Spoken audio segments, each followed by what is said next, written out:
You know, sometimes your business feels complicated because it is. Other times it feels complicated because the wrong things are getting too much attention. Either way, the patterns become easier to see once you know what you're looking for. Hi, Lens Legends. Welcome to another episode of the Portrait Profit Show, where we focus on the business side of photography. I'm your host, Jim Landers, your guide on the business side. The Portrait Profit Show is brought to you by Digital Pro Lab and Landers Photography School. For Digital Pro Lab, Amanda and her amazing, wonderful team are going to make you look like a hero because it's just who they are. Amanda hires fantastic people. And because of that, they love what they do. And just the default is making you look amazing because their photographs look amazing. Their customer service looks amazing, feels amazing. If you haven't tried digitalprolab.com, Digital Pro Lab yet, go to digitalprolab.com so you can see the difference. I'll put that on the screen here real quick. Digitalprolab.com. Take a screenshot if you need to. Digitalprolab.com. The show is also sponsored by Landers Photography School. It's my company. I teach both the photography side and the business side, and I encourage you to take advantage of something I give away for free. It's a free 15-minute session, private session with me via Zoom. You could do it via phone call as well, but I prefer Zoom. And I'll give you the address. There is the address right there. You can see it says calendly.com/photo school/15MIN. That takes you directly to my calendar so that you can find a time that works. And then we talk about you, your situation, your goals, and hopefully find some direction that maybe you've been missing.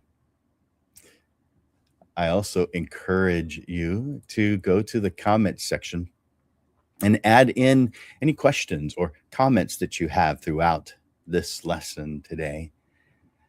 I also want you to enter in hashtag live. Hashtag live. That lets me know that you're watching today on either Facebook or Instagram or LinkedIn or YouTube. We're simulcast to several different places.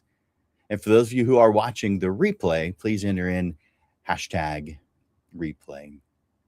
I'd sure appreciate it if you hit the share button. Also, let other people know that the Portrait Profit Show exists. That's how people find out about it, is by you sharing it. That's how you found out about it. Someone told you. So return that favor. Let other people know about the Portrait Profits Show. There are 5 principles every photographer should understand because they help explain why the business can feel so difficult to figure out.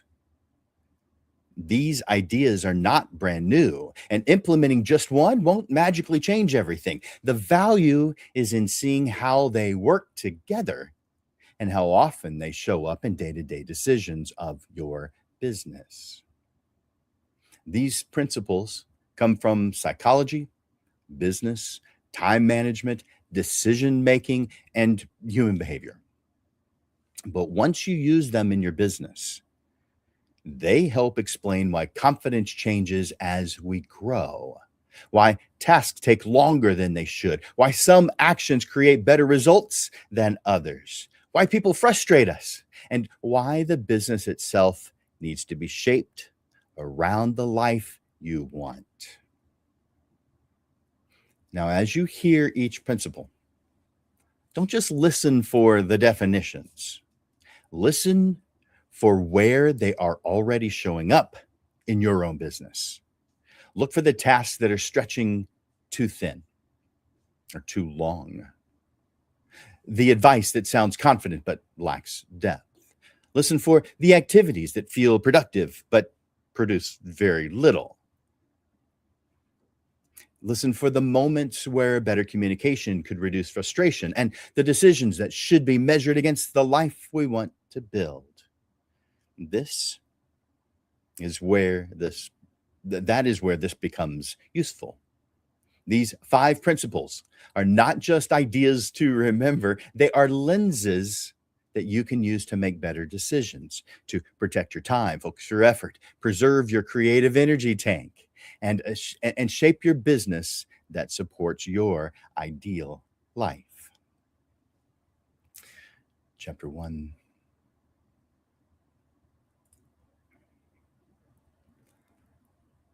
The first principle is the Dunning-Kruger effect. Now, in case I didn't tell you already, you've probably heard each one of these principles I'm going to share with you today, but you might not have heard them in the context of your photography business.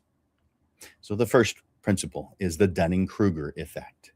Before we use it to think about the people we cross paths with, let's start where we should, with ourselves. Or as Michael Jackson put it, we start with the man in the mirror. I'm not going to go on with that. You know the rest of the lyrics. This principle is a useful way to analyze your own behavior, especially when we are learning something difficult. It describes what can happen when limited knowledge creates more confidence than this situation actually supports. The interesting part of this does not only apply to beginners. It can show up at different stages of development because every new level of understanding reveals something that maybe we just didn't see before. The longer a photographer studies both the art and the business sides of photography, the more clearly they see what they didn't know as much as they previously thought they did. I've been studying photography for, well, let's just say decades. Within 10 years as a full-time professional, I was pretty impressed with myself and my knowledge. At the time, I believed I had a strong handle on what I was doing. And to be fair, I did know a lot more than when I started. But in hindsight, I was still only scratching the surface. Now, after all these years, I can see more clearly how much more there is that I still don't know even now. You might think that is discouraging, but that's not even slightly. In many ways, it's reassuring. It means that there's always something else to learn in photography. It means that humility is not a beginner's lesson. It's a professional habit. As photographers begin learning, the earliest stage often feels uncertain. Lighting, posing, camera settings, client direction, workflow, business decisions, all of that can feel like separate puzzles at the same time. That lack of confidence is normal because the photographer is aware of how much of what they are attempting to do feels unfamiliar. It doesn't feel wrong, it just feels unfamiliar. Then some things begin to work. Lighting patterns start to become familiar. Posing feels less awkward. A few sessions go well, and the feedback from clients, friends, or family, well, that feels encouraging. Progress becomes visible. And because the progress is real, confidence begins to grow, as it should. That's the point where the Dunning-Kruger effect can begin to show up in your life, though. A photographer knows far more than they did when they began, at this point, at the stage that I'm describing. And that progress should be recognized. The problem is that progress sometimes feels like perspective. They are improving, but they may still have a limited view of what photography itself and the business actually require. As the photographer continues working, the frame of reference expands. Lighting becomes more than exposure. It becomes direction control, consistency, and eventually intention. Posing becomes more than where the hands go or how someone stands. It becomes communication, body language, confidence, connection. The photographer begins to notice details that were invisible before. And that new awareness can create a strange kind of, discomfort. That discomfort is the beginning of better judgment.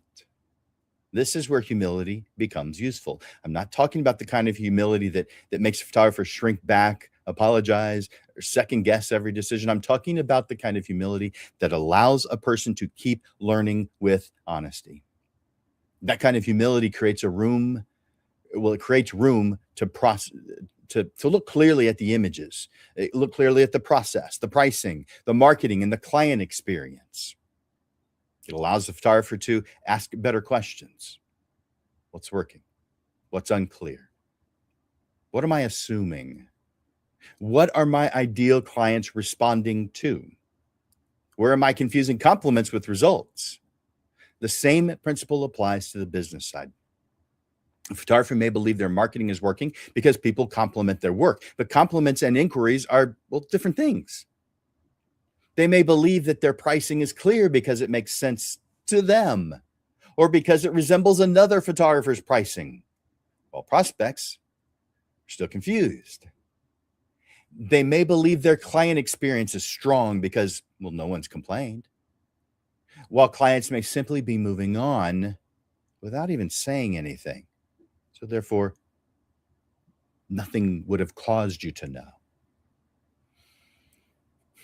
That is why this first part has to start with us. It's easy to see overconfidence in someone else. That's easy. It's much harder to recognize it in ourselves, especially when we're working hard, making progress, and receiving positive feedback. But once we're willing to examine our own behavior, we become better prepared to recognize the same pattern in the people around us.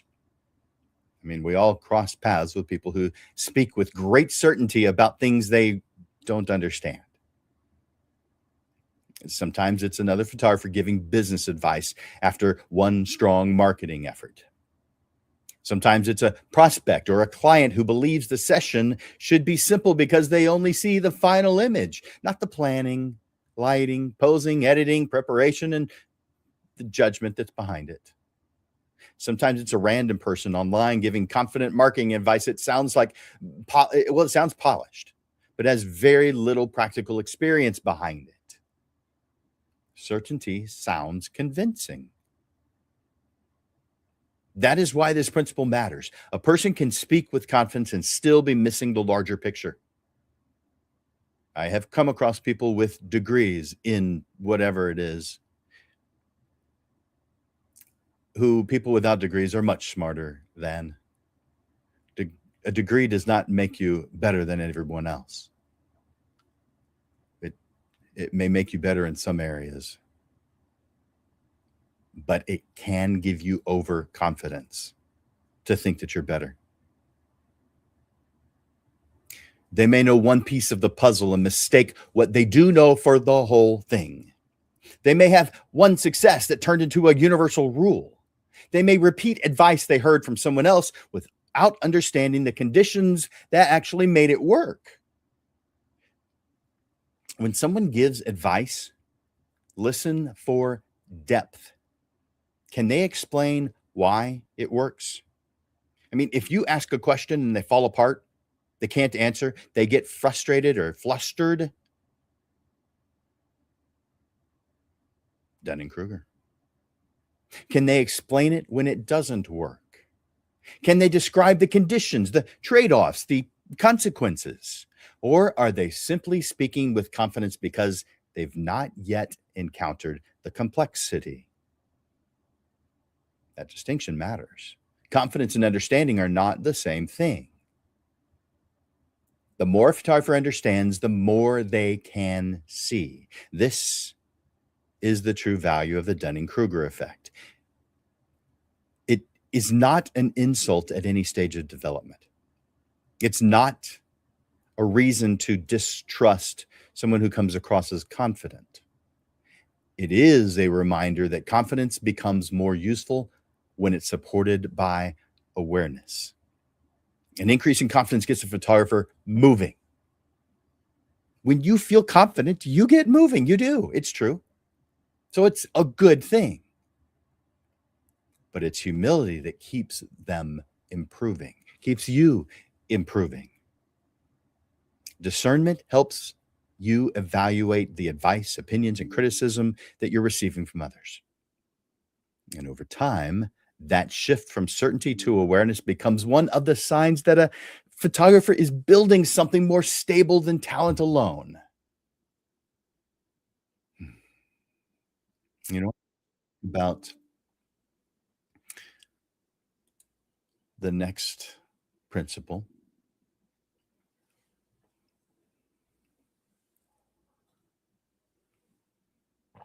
The second principle is Parkinson's law. Now, I just noticed that I forgot to put up the image that I had for the first one. There it is. Now I'm going to do the second one. So the second principle is Parkinson's law. This principle says that work expands to fill the time available for its completion. Have you heard this one?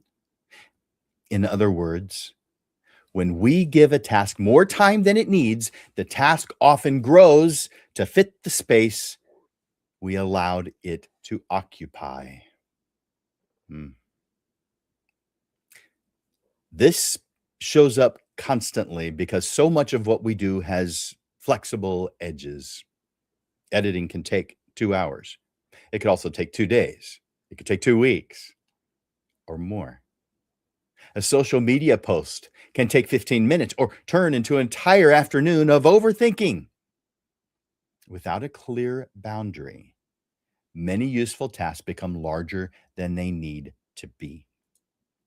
This does not imply that the work is unimportant. It means that without structure, important work can become inefficient work. Photographers are especially vulnerable to this because many of us care deeply about the details. We notice things others are going to miss. They're not going to see. You could spend an hour on something that pretty much no one else is going to notice. You're adjusting, you're refining, you're improving. I mean, that attention to detail can be part of what makes our work strong. But the same quality that helps us create better images can also keep us polishing something long after meaningful improvement has already happened. I mean, you've probably heard of the law of diminishing returns. At some point, the refinements just become delay. So that is where Parkinson's law becomes useful. It gives us a way to look at our time more honestly. If a task routinely takes all day, one of the first questions to ask is whether the task truly requires all day or whether it's simply been given all day. A photographer might say, I spent the whole day editing, and that may be true. But the better question is whether the whole day was needed. Now, on the surface, before they've had a chance to analyze it, they're going to say, of course it was. It took me that long. I was honestly working hard to make it happen. Yes. But were decisions made efficiently? Or was the photographer circling the same set of images over and over? Were they improving the final result, or were they trying to reduce the discomfort of calling the work finished? I mean, it happens with marketing. The photographer may spend hours thinking about what to post, which image to use, what words to write, what time to publish, and then whether that post is good enough to post at all. By the end of that process, the post may not be much better than it would have been after a 30-minute effort that was focused. That extra time may have created hesitation instead of improvement. When tasks stretch too far, they consume the time that should have been used for other important parts of the business. You know this. Editing expands, marketing disappears. Website adjustments expand and client follow up disappears. Planning expands and action disappears. Yeah, you're staying busy, but the business does not necessarily move forward because of all that busy work. This is one reason deadlines are so helpful. A deadline is not only a finish line, it's a decision-making tool. It forces you to determine what level of work is appropriate for the purpose of the task. A client order deserves careful attention. A social media caption does not need to be treated like a book chapter. A price list needs to be clear and usable, but it does not need to be redesigned every time you feel uncertain. A marketing email needs to communicate clearly enough to be sent, not polished endlessly in an attempt to avoid being perceived as making a mistake. Parkinson's law reminds us that time boundaries create focus. When we decide how long a task deserves before we begin, we reduce the chance of letting emotion make that decision for us. We also create a clear distinction between work that needs excellence and work that simply needs completion. Yeah, that distinction's important. Not every task deserves the same level of energy. Some work should be polished. Some work should be more practical. You choose the P. Polished, practical. Some work should be completed quickly so the business can keep moving. You've got to have momentum. I'm not talking about rushing. It's about matching the amount of time to the value of that task. A photographer who gives every task unlimited time eventually has no time left for the work that matters most. But a photographer who creates boundaries can give better attention to the right things. They can decide when editing is finished, when the post is ready, when the email should be sent, and when the offer is clear enough to send out. And that kind of time discipline creates breathing room. It helps photographers stop confusing effort with progress. It also makes the business feel less chaotic because the day is no longer being controlled by whichever task expands the most. Parkinson's law is saying that care needs structure. Yes, you care. That's why you do what you do. But that needs structure because without structure, care can become overwork, hesitation, delay, a loss of momentum. With structure, care becomes more focused, more useful, more sustainable.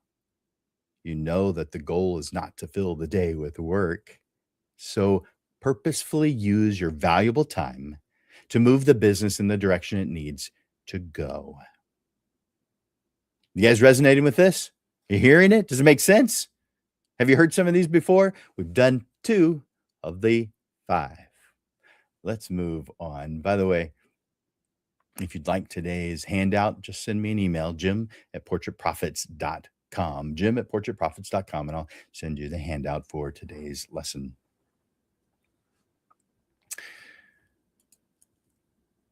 Chapter 3.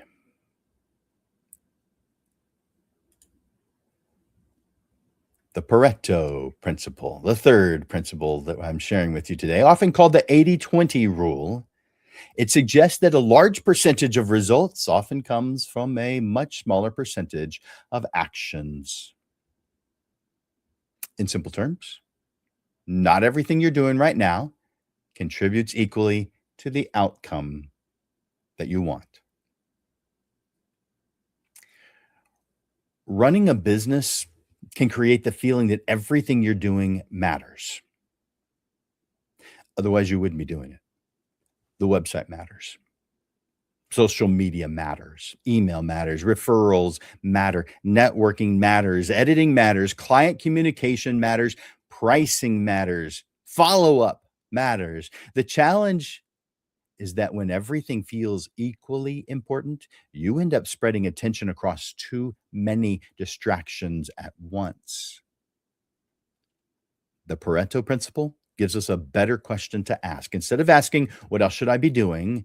We can ask, which actions are producing the results I want? That question changes the way you look at your business.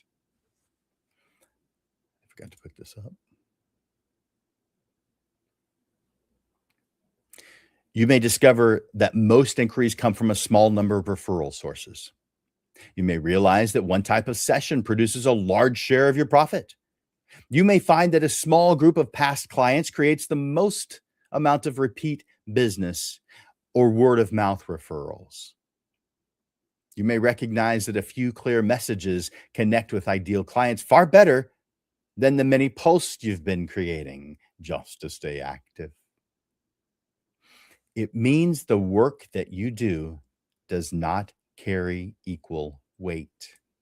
That distinction matters because it is easy to become loyal to activity. Activity feels responsible. It does. It feels like effort because it is.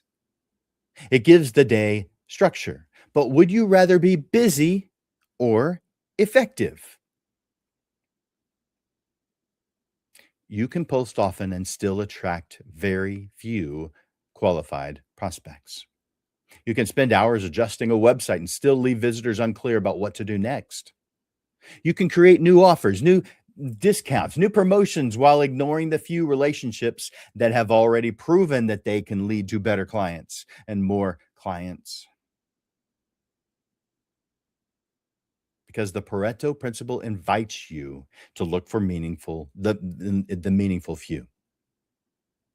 The Pareto Principle invites you to look for the meaningful few. Which relationships consistently produce strong referrals? What marketing message causes people to ask better questions? Which session type leads to the strongest sales? The best client fit? The most satisfying work for you? Which part of the client experience causes people to talk about you later? Which actions help move the business towards the life you actually want? Those are the questions you should be asking. This is where focus becomes discipline. It's not only about choosing what to do, it's also about choosing what deserves less of your attention. It's normal for that to feel uncomfortable because you're surrounded by ideas and many of them are interesting. Therefore, you want to do them. They're going to take your time.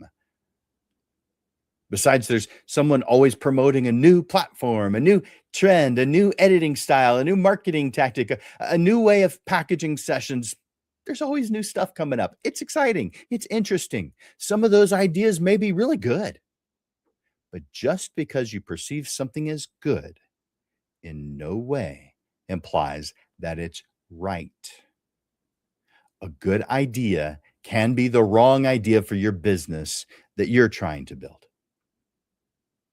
So using the Pareto principle helps you separate movement from distraction. If a small number of actions are producing the most meaningful results, then those actions deserve to be protected, strengthened, repeated. Identify what's already working and build on that with intention. Put more attention where your attention is already proving useful. When you understand this principle, you begin to manage the business differently. You start looking for patterns instead of reacting to pressure. You evaluate where inquiries come from, which clients are the best fit, which offers are most profitable, which activities create momentum. Over time, you become less impressed by how much you're doing and more interested in what your actions are actually producing. That shift is important because a sustainable photography business does not require you to do everything. It requires you to do the right things consistently enough for those things to matter. This principle is a reminder that focus is not an accident. Focus is chosen. When you identify the small number of actions that create the strongest results, you gain the ability to place your time, energy, and attention where it can do the most good. Now we're going to get to one that's got a slightly different name, Hanlon's razor. The fourth principle of 5 is Hanlon's razor. It says, never attribute to malice what can be adequately explained by stupidity. Let me use gentler language because some people get offended by that word, stupidity. I don't know why we allow words to offend us. I've come across people who are offended by the word ignorant. I think it's because they think it means stupid. We need the word ignorant. It's just a description of things we don't know yet. This isn't a negative. In fact, it's a positive. Once we are becoming aware of things we don't know yet, this causes us to have at least the potential to become better. So let me give you that gentler language. Do not assume someone is trying to harm you when the situation can be explained by carelessness, confusion, distraction, a lack of understanding. This principle matters in a photography business because so much of the work involves people, interactions with people. You are communicating with prospects, clients, vendors, venues, your lab, Digital Pro Lab, organizations, your photography coach, and other photographers. Anytime people are involved, there will be missed messages, unclear expectations, late replies, forgotten details, delayed decisions, and moments when someone says or does something that feels frustrating to you. It's easy to take those moments personally. A prospect asks for pricing and then disappears. A client delays making a decision. Someone cancels a session after you've already spent time preparing, maybe money. A parent does not read the instructions you sent. A business client asks for something simple without understanding the planning, the licensing, the usage, and production behind the request. None of that feels good, especially when you care deeply about what you're doing, what you do. Hanlon's razor suggests that you pause before assigning intent. Don't automatically assume something, because maybe they are not disrespecting your time. Maybe they are busy. Maybe they are overwhelmed. You don't know what's going on in their life. I mean, maybe they skimmed the message while standing in line at a grocery store and never came back to it. Maybe they're interested, but they're confused. They don't even know what question to ask. Maybe they want to respond. They just don't know what to ask next. Maybe they have no idea what goes into professional photography. Hey, you're the pro here. Don't assume they know anything. Now, I'm not excusing poor behavior because that exists as well. I am suggesting that you respond from sound judgment rather than emotional reaction. You know what? Speaking of poor behavior, it's also important to understand the difference between assuming good intent and ignoring patterns. If someone repeatedly misses appointments, well, if someone repeatedly misses appointments, they delay payment, they disregard your boundaries, or they treat your work casually, these things tell you something important. Hanlon's razor is not asking you to become naive. It's asking you to avoid turning every frustration into a personal insult before you have enough information. That distinction protects your relationships. And it protects something that I think you need to be paying a lot of attention to, and that's your creative energy tank. When you assume malice too quickly, your response usually becomes sharper than the situation requires. You might write an email with an unnecessary edge, but you only discover that later. You may figuratively close a door that could have and should have stayed open. You may carry frustration into the next conversation that you have. You're talking to someone now, the next phone call, the next person you talk to could be a spouse, it could be a child. You carry that to the next conversation.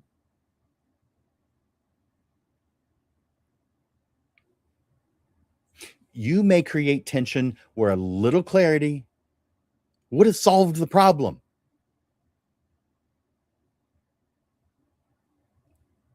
That is where this principle becomes practical. Instead of asking, why are people being difficult? You can ask, where could my communication be clearer? Instead of assuming someone does not value your work, you can ask, have I helped them understand the value? Instead of getting frustrated that they didn't follow your directions, you can ask, were the directions simple, timely, and easy to act on?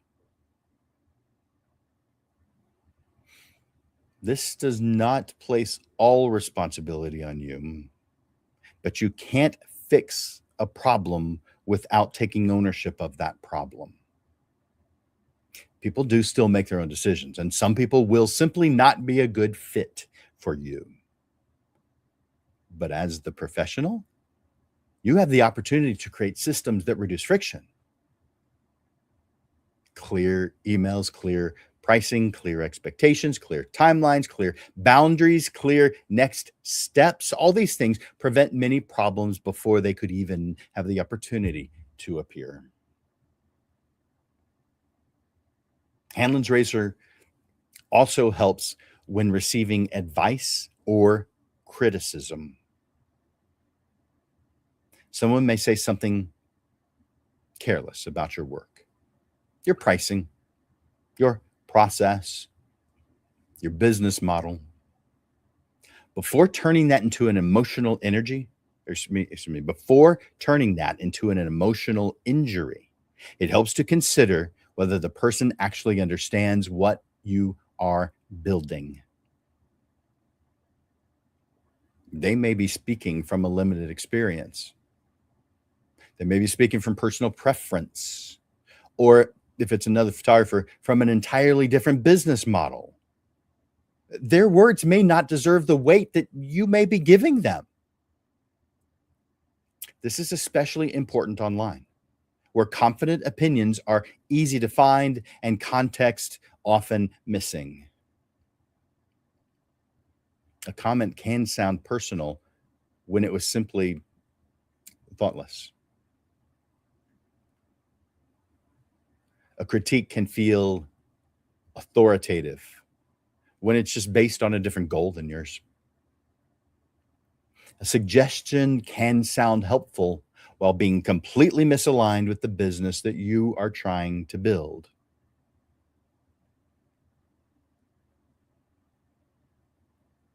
The value of Hanlon's razor is that it gives you a pause. It allows you to protect your calm, preserve your professionalism, and respond with clarity. No, you still enforce boundaries. You still say no. You still correct misunderstandings. You still decide that maybe someone's just not the right client for you. The difference is that you make those decisions from a calmer and more informed place. Your ability to stay calm, clarify expectations, and avoid unnecessary offense helps protect the client experience and your own emotional energy. So it's Hanlon's razor that reminds us that most frustrating moments are better handled with clarity before judgment. When you slow down long enough to consider confusion, distraction, or misunderstanding, you are more likely to respond in a way that protects both your standards and your relationships. If you've heard something that you like, will you press that like button or love button? I've got just one more principle to share with you. And if you've been watching the Portrait Profit show, know this one, but I've never called it by this name before. It's the Landers principle. The uh-oh. That sometimes means my power's about to go off. I hope it doesn't mean that this time. The fifth principle is the Landers principle. The business, well, your business specifically, is a tool that helps you build your ideal life. Your business is a tool that helps you build your ideal life. Define the life you want. Shape the business to support it. Start with the destination. This principle belongs at the end because the first four principles that I shared with you help you make better decisions. But the Landers principle helps us understand what those decisions are for. Humility keeps you learning.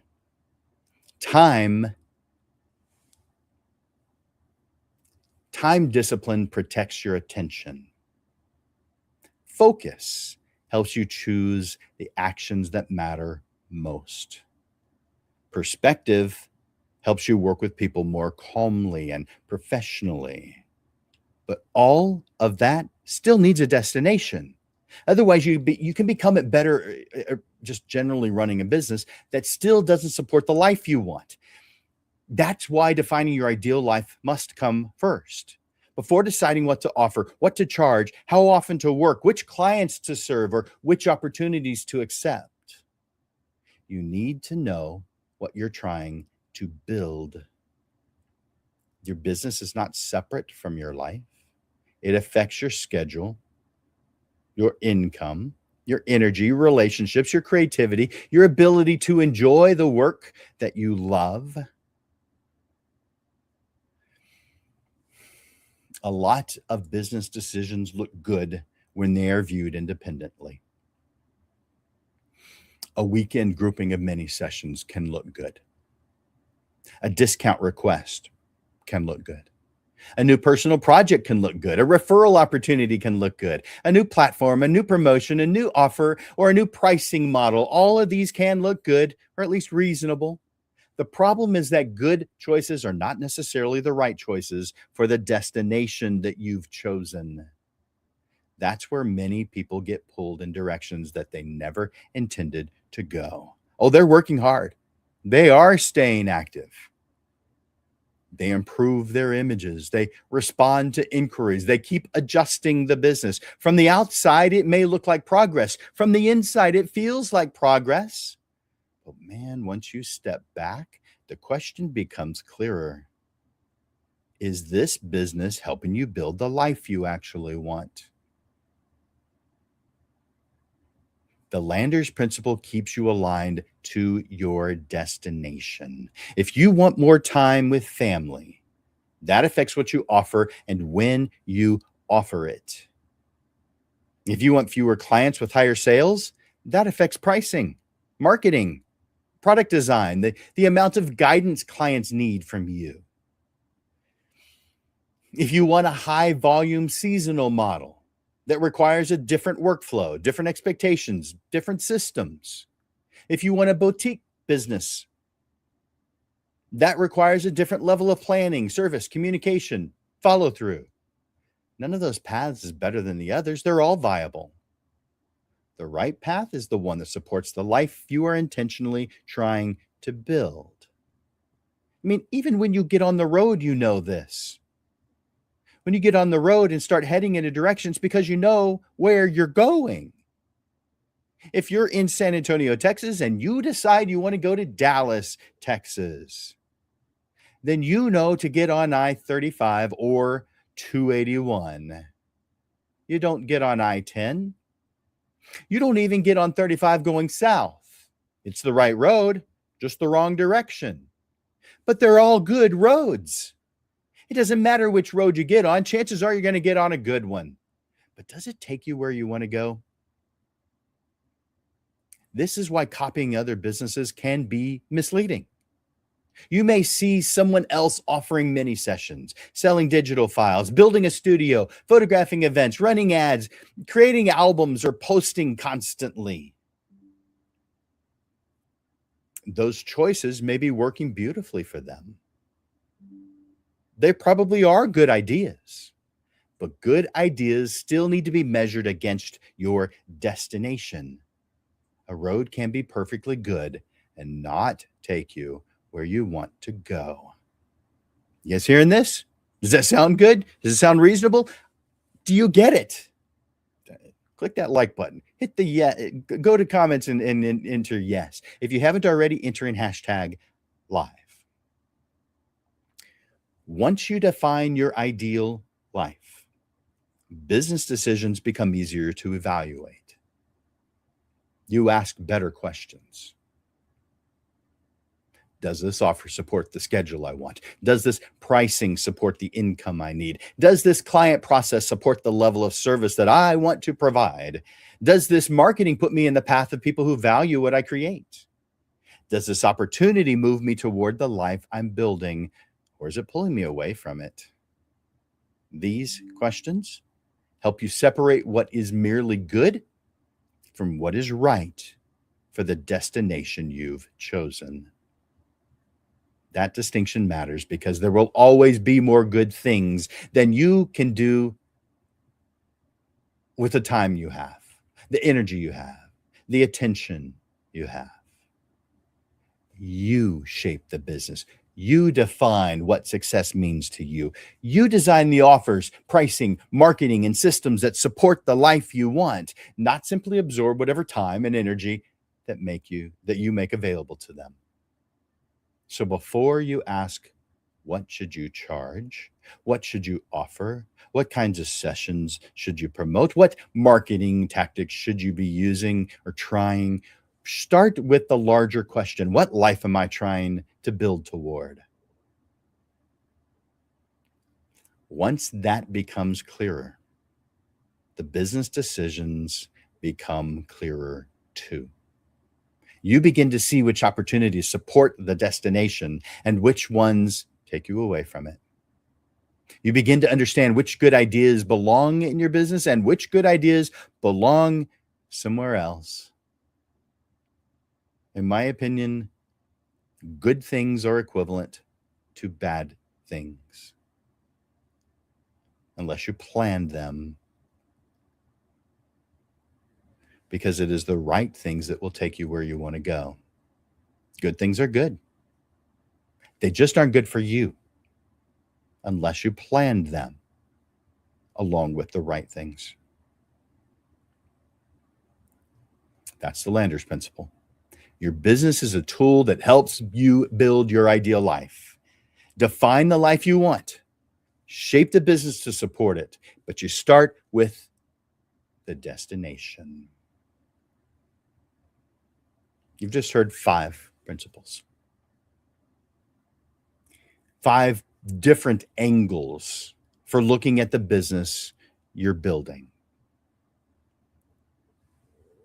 The Dunning-Kruger Effect reminds us to keep learning with humility and to listen for depth when advice is offered. Parkinson's law reminds us to give our time structure because care without boundaries, that just becomes delay.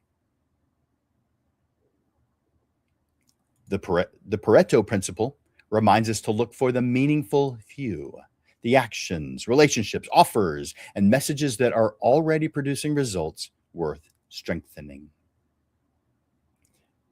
Hanlon's razor reminds us to slow down before assigning intent, because confusion, distraction, and unclear communication explain many frustrations before malice ever enters the conversation. And the Landers Principle brings all of it back to your destination. Your business is a tool that helps you build your ideal life. Start there. That means the goal is not simply to stay busy or copy what seems to be working for other photographers. The goal is to define the life you want, then shape the business to support it. When you use these principles together, they become more than interesting ideas. They become a way to evaluate decisions. Am I learning with humility? Am I protecting my time? Am I focusing on the actions that matter most? Am I responding to people with perspective? Am I building a business that supports the life I want? Those questions can help you separate movement from progress and progress from direction. And once the destination becomes clearer, the choices in front of you become clearer too. Hope you liked this. As you know, you get the Portrait Profit Show every Monday. So I want to let you know about the upcoming shows. In 1 week from today, we'll be in the month of May already. And so I want to share with you what we're going to be doing throughout the month of May. Let me put up the first one. There it is. 12 business truths. A photography business grows based on the decisions you make and the standards you set. These 12 business truths will help you attract the right clients and build a business that supports your life.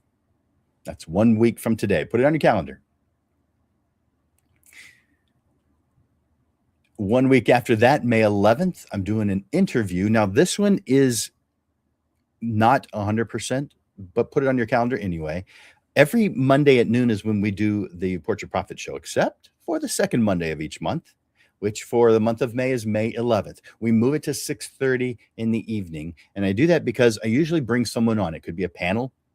It could be an individual that I'm interviewing. In this instance, it's an interview with Ayush Arora.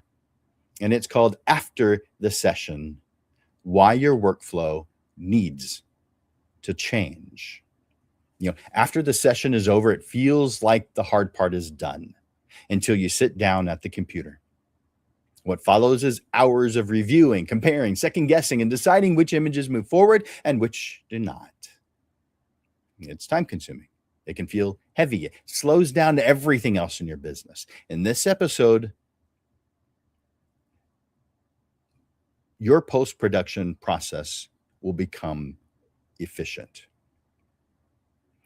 And that is because Ayush Arora, the owner of Filter Pixel, is going to help you see this much more clearly. That's in 2 weeks from today on May 11th. And I forgot to click that button. All right, that was May 11th. On May 18th, this is Make the Best Choice Obvious. If there's even a moment in your process, the client sales process, when your clients don't know what to do next, that's not a client problem. That's on you. This episode shows you how to structure your offers so the best choice, the one you want them to choose, becomes obvious. Now, why would you want them to have a best choice? Wouldn't you want them to choose anything that you offer? Except you have an average sale that you want to reach. You want to make everything about that option that causes you to reach your average sale to be very attractive. We'll talk about how to make that happen, how to increase the potential to reach your average sale, your ideal average sale. And to round out the month of May, this one is called full service photography. Now, I want you to imagine, you've probably heard me give this analogy before, but I want you to imagine a roofer handing you a bag of nails and then pointing at a stack of shingles and calling the job complete. Well, that's what happens every time a client is left to figure out what to do with their images. In this episode, I will show you how to guide decisions so your work ends in something finished, not something forgotten. Add these free lessons to your calendar now before you forget. You're busy. You've got a million things going on in your life. Yay, that's great. But it's what causes you to forget things that you might want to do. The Portrait Profit shows every single Monday. Put it on your calendar now, and that way you'll never forget. Lens Legends, your business has the ability to help you build the life you want, but only when you define the destination and shape the business to support it. So keep learning with humility. Protect your time. Focus on what's working. Give people the benefit of the doubt of clarity. And make decisions that move you toward the life you're building. Thank you, Lens Legends, for your time and attention here today. And thank you for the hard work you put into building a photography business that matters. For Landers Photography School for Landers Photography School and Digital Pro Lab, I'm Jim Landers, and this is the Portrait Profit Show. I look forward to watching you grow. You are amazing, and I appreciate you. Bye for now.